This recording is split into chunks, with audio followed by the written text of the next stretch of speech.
luman ang inyong magtutudlo sa mga kubrador sa buwis o sa mga makasasala.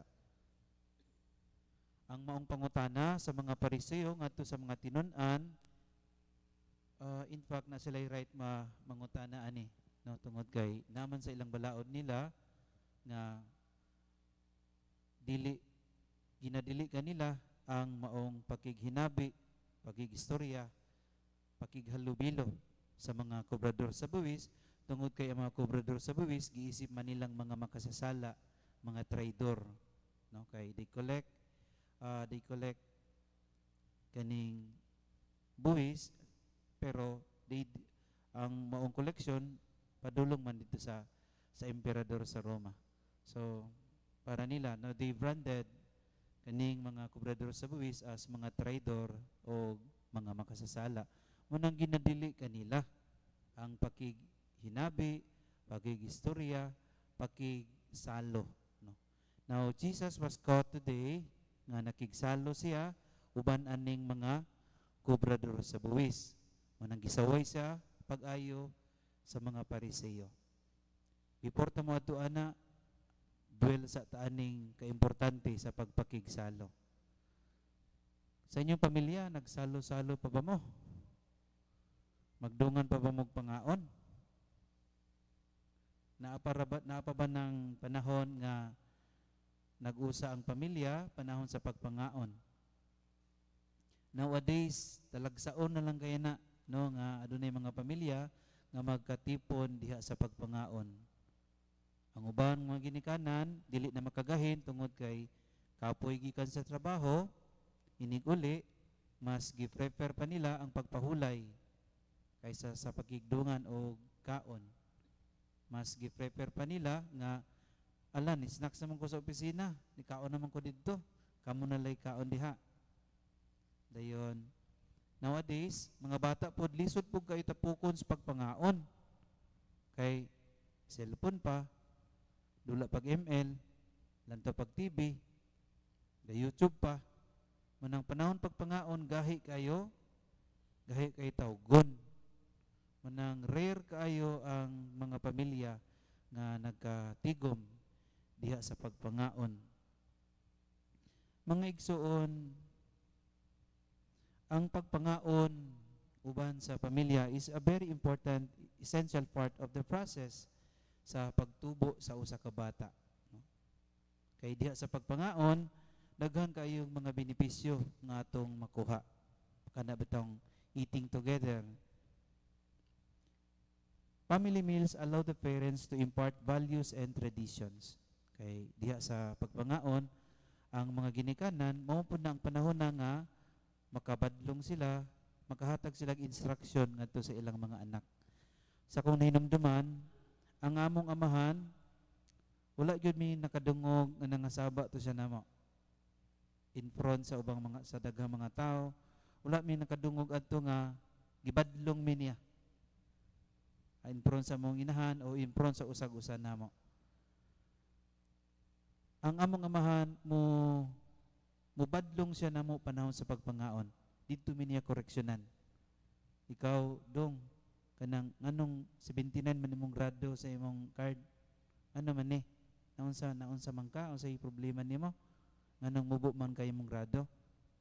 So dito niya i-discuss ang unsay sayop namo, unsay kakulangon namo, dito niya i-discuss sa pagpangaon ang among amahan. Among inahan oposito, kay mamontong kusog ay imong istorya gyud ana, buntag pa sayo wa na kanang sige na to siya kanang istorya.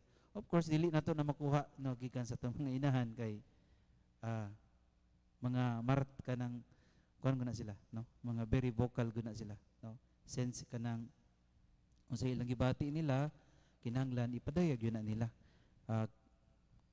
Kami mga lalaki, mga cerebro man mi, mga cerebral man mi, so pwede na mo i-maintain amo ang gibati, pwede na mo na ilom-loom, pero ang mga babae usually, no, unsay ilang gibati mapadayag na. Moto among amahan ingon nato gyud to siya, no. He would only correct us panahon sa pagpangaon. Dito niya lugaran. Tagaan mi ning instruction unsay buhaton namo, dito man niya kanang badlongon. panahon sa pagpangaon. Manang importante ning family meals, no, kay diha man gud mapatuman sa usa ka ginikanan ang iyang role as first educator sa mga bata. Atong hinamdaman ang unang eskwelahan sa mga bata dili man ang elementary school o high school. Ang unang eskwelahan sa bata kanang atong panimalay. Ug ang primary nga educator sa mga bata, secondary ra ng mga ma'am ug sir nato sa eskwelahan. Ang primary educator mga ginikanan gyud. Unang, do not blame kung naunsa ang imong anak. Do not blame kung naunsa ang iyang batasan kinaiya sa eskwelahan. Dito gyud na magsugod sa balay. Kay kamoy unang magtutudlo sa inyong mga anak. Ayong i-blame ang eskwelahan. Kung nabugoy sa lawayo inyong mga anak, dito magsugod sa panimalay. Kay mao man ang imong role, no? And ang family table is the setup diin ang ginikanan kana bang mo exercise sa iyahang pagka-educator o pagka magtutudlo ngadto sa mga bata. It does not only impart, they do not only impart kaning family values, kundi kaning tradisyon sa pamilya. Nindot po disgutan ng mga tradisyon sa pamilya. Kay mana makabantay mo ana, kaning mga ginikanan, kanunay gina sila magisgot og mga kagahapon. Ila mga kasinatian kagahapon. Ang mga bata po karon dili po sila ganahan maminaw. Whether we like it or not, lahi-lahi tag orientation na gyud. Whether we like it or not, lahi na ang kapanahonan sa una o ang orientation karon. Dili ginato na maparehas na. Pero naay mga values nga tumakatunan gikan sa mga tradisyon, mga nakatunan sa tumaginikanan sa kagahapon ug diha sa table meal nila na no masulti ug mapadayag. Diha po sa table meal, diha po ma-demonstrate sa mga ginikanan katong kana bang i-ready ang bata how to communicate and how to relate sa katilingban. Siyempre, ikaw bata, kinahanglan yung kagiya sa imong ginikanan. Manang diha gyud importante nga ang mga ginikanan andam kang maminaw sa imong mga anak. Na kung pananglitan, muisgot ang imong anak mo, pa kanang ikaw pa na crush buga sa una pa no. Ikaw ma, nabo kay crush sa una no. Kung mangutana gani ang bata nga, giunsa man nimo pag-handle imong kagalingon sa una pa katong naibog ka. Ayaw jud pala ka ang bata, pahiluma siya tungod kay giuihan ka. Ayaw gyud siya, ay kanabang tagai gyud sa panahon nga makapaminaw ka. Kay siyempre, ikaw gud ang iyang magtutudlo una. Gusto siya makakat-on sa iyang pagbati gikan kanimo. Kay gusto siya nga magiyahan pod ang usay iyang gibati iniya karon. Na kung ang ginikanan dili gani kabalo maminaw sa mga pangutana sa mga anak, ay uwi kayo. Bata pa gani ka, kay ibog-ibog na ka. Sa iyo po kayo mo mag-ingunan, kanang mag-igat-igat. Na dili man igat-igat. Natural man na nga maibog ta. Natural man na no nga naatay mga infatuation ngadto sa uban. Abnormal ang bata kung dili kabalo mubati ngayon ana. Natural na nato. Manang kinahanglan giyahan nato na ang bata maminaw ta pangahon sa pagpangaon aron magiyahan nato ang bata. Aw nak, natural man nang maibog tanak, pero baby pa man ka, bata pa man ka. Mas mayo pa siguro nga focus lang sa ka sa imong pag-eskwela. Kaysa anang uig ayo, imo dang gipalak ang bata. Na wala nagiyahan ang bata, wala siya natagaan og tubag daw. Na unsolved gud na nga problema sa iyang, unsolved gud na nga pangutana. Unang pasagdaan nimo siya nga model sa iyang gibati nga wala man siya kanang giya gikan sa ginikanan. Unang usahay ang tendensiya ana ma-misguided ang bata. Ma-misguided. Unang kita ra ba diri sa Region 9, kita ra ba pinakataas gyud kaayo nga kaning cases na sa teenage pregnancy.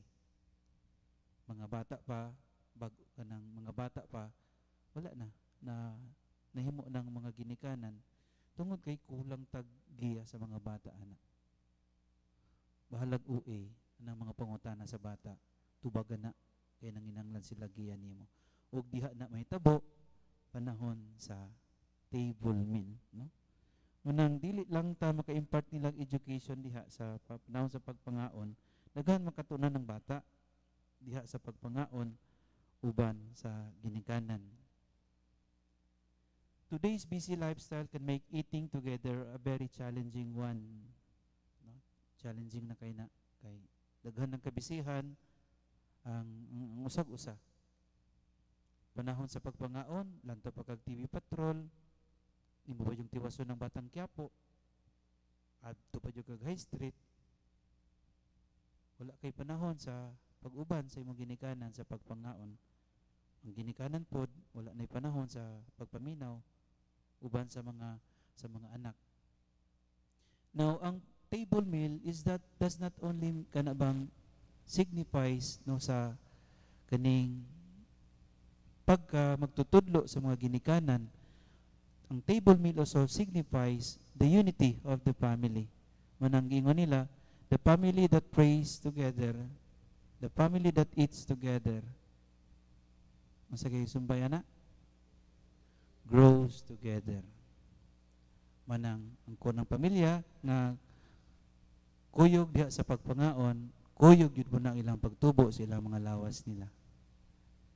Kung tambok ang papa, tambok ang mama, tambok yun po ng mga anak. Kay kanunay mang sige kaon. Itaw, ang pamilya nga kanunay sige kauban diha sa pagpangaon, nagpadayag lamang sa ilang pagka-united. No? United. Because table meal, it is a sign of the unity no, sa maong pamilya. Muna makabantay mo sa itong Ebanghelyo, ni-insist si Jesus sa pagpangaon uban sa mga kubrador sa buwis. Tungod kay ang iyang pag-ani sa kalibutan, wala lang man siya nga niani sa kalibutan aron pagtawag sa mga matarong. Ang iyang giingon gani, no? Kay wala ako man ni aron pagtawag sa mga matarong kun dili sa mga magsasala. Dili siya discriminating. Kung kani mo gi-discriminate sa atong balaod nga dili ta makig-uban og kaon nila, nga kanang dili na lang pud ta makigsalo nila. Now, gipakita ni Jesus dinhi nga ang akong pag-ani sa kalibutan mao ang pagpadayag usab sa akong pakig-uban sa mga makasasala. Kalipay niya nga adunay makasasala nga makigsalo kaniya aron pinaagi niya ang maong makasasala makapanghinuklog sa iyang sala, makapausab sa iyang kinabuhi, makapausab sa iyang kinaiya. Kay man ang purpose sa pag-ani sa Ginoo dinhi sa kalibutan, tawgon ang mga makasasala aron mag-usab ug magbag-o ug mutuo ngadto sa Ginoo. Mao gining iyong karon sa tuang Salmo responsorio, ang tao dili mabuhi sa panlamang kundi sa tanang pulong nga gikan sa baba sa Dios. Niani ako aron pagsangyaw sa pulong sa Ginoo. Niani ako aron makighiusa kaninyo. Wala ko nag-discriminate ninyo sama sa inyong balaod nga nag-discriminate ninyo kay kamo mga makasasala mo. Munang nindot ni nga pahinumdum alang kanato pod no nga kana bang dili ta mahimong discriminating ngadto sa uban, dili ta mahimong discriminating ngadto sa mga giisip nato nga hugaw makasasala. In fact, mas lami gani nang naakay usa ka makasasala nga madani nimo ngadto sa pagkamaayo. Kay unsaon na nimo nga buutan ka, balaan ka, ikaw na'y pinakamaayos tanan, pero wala po kayo naganoy nga makasasala. Wala po kayo nausab na tao sa gikan sa iyang pagkamakasasala. Sa katapusang panahon, inig atubang nato sa Ginoo. Dili man ta niya pangutan-on. Unsay mga achievements nimo didto, Padre Likong? Ay, ako'y pinakabutan sa katedral. Si Monsignor Gani, si Monsignor Montano, mas buutan pa ko anak ko mga kaubang mga pare. Di yun na mo pangutan-on sa Ginoo. ang pangutanon sa Ginoo nga ninako is kana bang dili unsa ka kabuutan, unsa ka kabalaan, unsa ka kamatarong, kundi giunsa nimo ang imong pagapari nga makaganoy kag mga tao nga mapayduol ngani kanako. We should not be discriminating ngadto sa uban. Mas malipay pa ang Ginoo nga natay maganoy, madala ngadto kaniya. Unang gipahinumduman kita karon ining duha ka punto. Una, ang kaimportante sa pagpangaon uban sa pamilya kay dire no mapadayag ang pagkamagtutudlo sa atong mga ginikanan. Dayon dinhi pod kita nga mga anak makapaminaw sa atong mga ginikanan o makapangayo pod og giya ngadto kanila. Ikaduha is kaning kahiyusaan, no, ang pagpangaon, pakigsalo, pakigiusa nato ngadto sa atong pamilya. O kita gipahinumduman usab nga makigsalo pod ta ngadto sa tuang silingan, ngadto sa ubang mga tao. Og dili lang makigsalo, maganoy ug madani nato sila. Og madala nato sila ngadto sa Ginoo.